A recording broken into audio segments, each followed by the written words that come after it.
प्रेम करना पूजा नहीं है। एक दो प्रश्न और फिर मैं अपनी बात को पूरी करता हूँ। एक मित्र ने पूछा कि ओशो, क्या आप कहते हैं कि हर चीज संदेह करें? तो क्या हम समाज में जो अच्छाई और बुराई, पाप और पुण्य की धारणा है, उस पर भी संदेह करें? और अगर उस पर संदेह करेंगे तो तब हम अनैतिक हो जाएंगे। उन्हें यह भ्रम पैदा हो गया मेरी बात को सुनकर कि संदेह करने से जो अच्छा है वह शायद फिर अच्छा दिखाई नहीं पड़ेगा, जो बुरा है वह शायद बुरा दिखाई नहीं पड़ेगा। मेरा कहना, अगर संदेह की कसौटी पर अच्छा खरा न उतरे तो वह अच्छा कभी था ही नहीं। और अगर वह अच्छा था और है तो दुनिया में कितना भी आप संदेह करें, आप संदेह से उसे मिटा नहीं सकते। यह ऐसा है जैसे आप सोने को आग में डाल दो और फिर डरे कि सोने को आग में डालेंगे तो सोना ही जलने जाए। जो जल जाएगा, सिद्ध हो जाएगा वह सोना नहीं था। सोना नहीं जलेगा, जो जल जाएगा उससे सिद्ध होगा कि वह सोना नहीं था। और जो आग से निकल कर वापस निकल आएगा वही सिद्ध होगा कि यह सोना है। संदेह की अग्नि में जो भी सत्य है वह नष्ट नहीं होता है और निखर कर और तेजस्वी होकर प्रकट होता है। और सत्य के साथ, सुख के साथ जो जो कचरा इकट्ठा था वह सब चल जाता है। जरूर हमारे समाज की बहुत सी धारणाओं में कूड़ा कचरा है जो संदेह करेंगे कूड़ा कचरा की तरह बह जाएगा। वह जानना चाहिए उसी कूड़े कचरे की वजह से तो समाज हमारी इतनी नीति की बातें करता है और इतना अनैतिक है। जरूर हमारी नैतिकता की धारणा से अनीति के बुनियादी लोग घुसे हुए हैं। अन्यथा नीति की इतनी बात करने वाले लोग और इतने अनैतिक कैसे हो सकते हैं? लेकिन हमें दिखाई नहीं पड़ता। एक आदमी रिश्वत देने जाता है, वह 5 रुपए देता है और अपना काम करवा लेता है। हम कहते हैं कि आदमी तो बड़ा अच्छा आदमी था। ऐसे तो हमने मंदिर में नारियल चढ़ाते देखा, पूजा करते देखा, फूल चढ़ाते देखा, धूप दीप जलाते देखा। इतना अच्छा आदमी, इतना नैतिक आदमी है, यह 5 रुपया रिश्वत दे रहा है, यह कैसे हो सकता है? नहीं, आप ठीक से नहीं देख पाए, आप समझ नहीं पाए। वह नारियल भी रिश्वत था, वो फूल भी रिश्वत थे जो भगवान के सामने चढ़ाए थे। यह आदमी बिल्कुल कंसिस्टेंट है कि ठीक वही व्यवहार वहां भी कर रहा है जो मंदिर में कर रहा है। यह जब नारियल चढ़ा रहा था तब भी भीतर कह रहा था कि मेरे लड़के को परीक्षा में पास करवा देना भगवान, मैं 5 आने का नारियल चढ़ाता हूँ। और अगर परीक्षा लड़का पास हो गया तो बिल्कुल बेफिक्र रहना, एक नारियल और चढ़ाऊंगा। यह क्या कह रहा था वहां? यह कह रहा था कि 5 आने की रिश्वत हम देते हैं, महाशय लड़की के पास करा देना। यह रिश्वत पुरानी थी, दिखाई नहीं पड़ती थी। आजकल जो रिश्वत चल रही है 200-400 साल चलेगी, वह दिखाई नहीं पड़ेगी। अभी भी दिखाई पड़नी कम हो गई है। जितनी 1947 में दिखाई जितनी 1947 में दिखाई पड़ती थी वह नहीं दिखाई पड़ती। आदत हम मानने लगे हैं कि वह भी है, धीरे धीरे व्यवस्थित हो जाएगी। जैसे एक आदमी को नौकरी मिलती है वैसे ही रिश्वत भी मिलती है। लोग बड़े मजे से पूछते हैं तनख्वाह कितनी मिलती है, और पूछते हैं ऊपर से कितना मिलता है। और बताने वाला बिल्कुल निश्चितता से बताता है कि इतनी तनख्वाह मिल जाती है, ऊपर इतना मिल जाता है। यह भी तनख्वाह का हिस्सा है, तनख्वाह का दूसरा हिस्सा है। इसमें कुछ पाप नहीं है क्योंकि कोई गलानी नहीं, कोई गलती नहीं। एक आदमी रेस्टोरेंट मंदिर में चला रहा है तब उन्हें नहीं पकड़ा जा रहा। आदमी तो चलाने लगे तो हमें पकड़ में आ जाता है। और इस बेचारे ने बिल्कुल तर्कसंगत व्यवहार किया। उसने देखा कि 5 आने में भगवान राजी हो जाते हैं, तो आदमी को राजी करने में कौन सी खराबी है। जब भगवान तक को राजी करने में कोई पाप नहीं है, तो आदमी को राजी करने में हर्ज क्या है।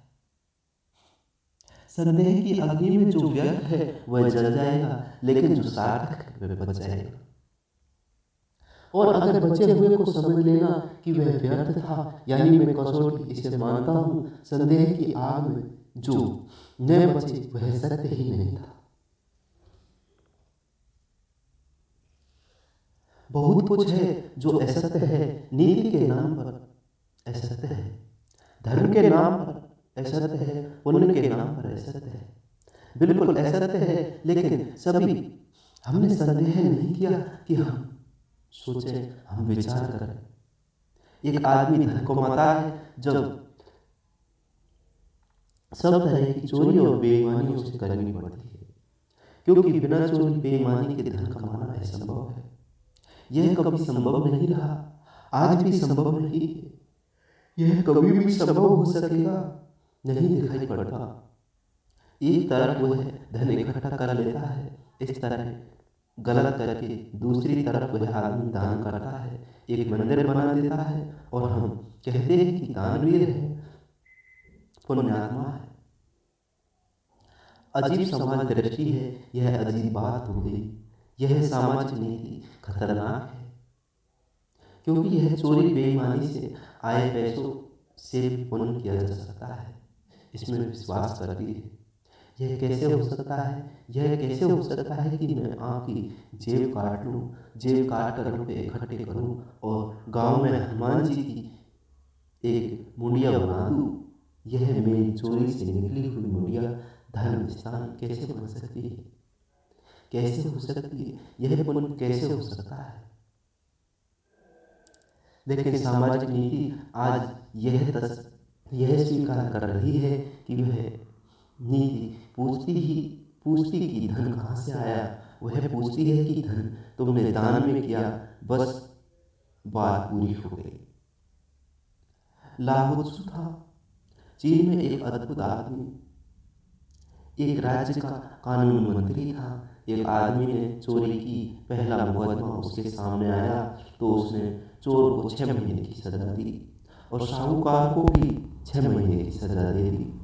साहूकार ने कहा, आप पागल हो गए हैं, यह किस कानून में लिखा है कि जिसके घर में चोरी हो वह भी राजा की सजा काटे। लाओ त्सु ने कहा, पागल मैं नहीं हो गया हूँ, अब तक सारा कानून पागल था। तूने सारे गांव की संपत्ति इकट्ठी कर ली, चोरी नहीं होगी तो अब क्या होगा गांव में। नंबर 1 तू जिम्मेदार है, इतना धन इकट्ठा होगा, वहाँ चोरी होगी, इस चोर को चोरी करवाने में तूने ही टेम्पटेशन, तूने ही प्रेरणा दी है। और इस आदमी ने अगर चोरी की है तो तुम दोनों चोरी के समान भागीदार हो, मैं तो तुम दोनों को सजा दूंगा। राजा ने कानून मंत्री को बुलाकर कहा कि आपका दिमाग दुरुस्त है, कभी दुनिया में यह हुआ है। लाओ त्सु ने कहा, नहीं हुआ दुनिया में, इसलिए दुनिया से चोरी नहीं मिट सकी और नहीं मिट सकेगी। और मैं कहता हूँ कि जो मैं कह रहा हूँ, अगर यह तो दुनिया में चोरी मिट सकती है। लाओ त्सु की बात नहीं सुनी गई, आज भी पूरी तरह से अनसुनी है, नहीं सुनी गई। लेकिन जब तक नहीं सुनी जाएगी वह लाओ त्सु का कथन खड़ा रहेगा, आकाश में चमकते हुए अक्षरों में लिखा रहेगा। तब तक नहीं मिट सकती चोरी जब तक चोर के साथ साहूकार दंडित नहीं होगा, नहीं मिटेगी। तो यह नीति गलत है जो सिर्फ चोर को जिम्मेदार ठहराती है और साहूकार को जिम्मेदार नहीं ठहराती है। अगर संदेह की आग में वह नीति गुजरेगी तो दोनों जिम्मेदार ठहरेंगे। वे एक ही सिक्के के दो पहलू हैं, जब धन इकट्ठा होगा तब चोरी कैसे बंद हो सकती है, चोरी चलती रहेगी। लेकिन धर्म ग्रंथ और नीति शास्त्री कहते हैं कि चोरी पाप है, लेकिन ये तो नहीं कहते कि शोषण पाप है। बड़े मजे की बात है कि चोरी पाप है, शोषण पाप नहीं है। चोरी पाप है और धन धन पुण्य से मिलता है, पिछले जन्मों में पुण्य से मिलता है। जरूर हमें कुछ होशियारी की बात हो गई। होशियारी की बात यह हो गई कि चोरी करता है गरीब आदमी और शोषण करता है अमीर आदमी। अमीर चाहता है कि चोरी से सुरक्षा रहे, इसलिए अमीर के आगे पीछे घूमने वाले सन्यासी और पंडित, क्योंकि यह पुराना गठबंधन है, अमीर सन्यासियों का सहारा लेकर जीते हैं। सन्यासी अमीरों का सहारा लेकर जीते हैं। तो सन्यासी कहते हैं कि, और पंडित कहते हैं कि चोरी पाप है, चोरी मत करना, लेकिन सन्यासी यह नहीं कहते कि शोषण पाप है, शोषण मत करना। शोषण जारी रहता है तो चोरी भी जारी रहती है। चोरी में इतनी शक्ति है कि वह शोषण से जुड़ा हिस्सा है। जिस दिन शोषण बंद होगा उस दिन चोरी बंद होगी। तो अगर संदेह की अग्नि में आप जांच करेंगे समाज की नीति की, तो आप पाएंगे कि उसमें बहुत कुछ शरारत से भरा हुआ है, झूठ है, पाखंड है, बहुत कुछ निश्चित रूप से अनीतिपूर्ण है, और वह सब कुछ जल जाएगा और जल जाना चाहिए। और तब संदेह के बीच एक नीति विकसित होगी, सही एक ठीक दृष्टिकोण जिसमें जीवन रूपांतरित होता है। तो इससे घबराए मत, संदेह में चला जा रहा तो सब गड़बड़ हो जाएगा, गड़बड़ होगा, बहुत कुछ गड़बड़ होगा, क्योंकि सब कुछ गड़बड़ है। एक बीमार आदमी को ठीक करना पड़ता है तो उसके शरीर में बहुत कुछ गड़बड़ करनी पड़ती है, दवा डालनी पड़ती है, इंजेक्शन लगाना पड़ता है। लेकिन जब आदमी सहता है इस बात को कि वह नहीं कहता कि यह गड़बड़ कर रहे हैं, चीज़ें डाल रहे हैं मेरे शरीर में, वह जानता है कि गड़बड़ वहाँ भीतर है, बीमारी वहाँ है, और इनसे विपरीत चीज़ों को डाले बिना बीमारी तो अलग हो ही नहीं सकती। समाज में गड़बड़ है, अनीति है।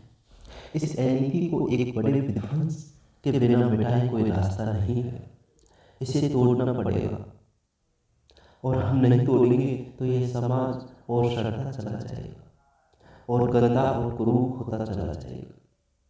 यह समाज गंदगी की आखिरी सीमा पर पहुंच गया है, जहां सिर्फ चेहरे दिखाई पड़ रहे हैं, ठीक बाकी भीतर सब सड़ चुका है। परिवार सड़ चुका है, समाज सड़ चुका है, शिक्षा सड़ चुकी है, सारे अंतर जीवन में संबंध सड़ चुके हैं। लेकिन हम ऊपर से एक चेहरा बनाए हुए खड़े हैं कि सब ठीक है। यह सब ठीक वैसा है जैसे सुबह आप चलते जा रहे हैं, दफ्तर की तरफ कुछ भी ठीक नहीं है, घर पर पानी नहीं है, खाना नहीं है, बच्चों के लिए दवा नहीं है, पत्नी पागल हो जा रही है, आप चले जा रहे हैं दफ्तर और एक आदमी कहता है कहिए सब ठीक है, आप कहते हैं सब बिल्कुल ठीक है।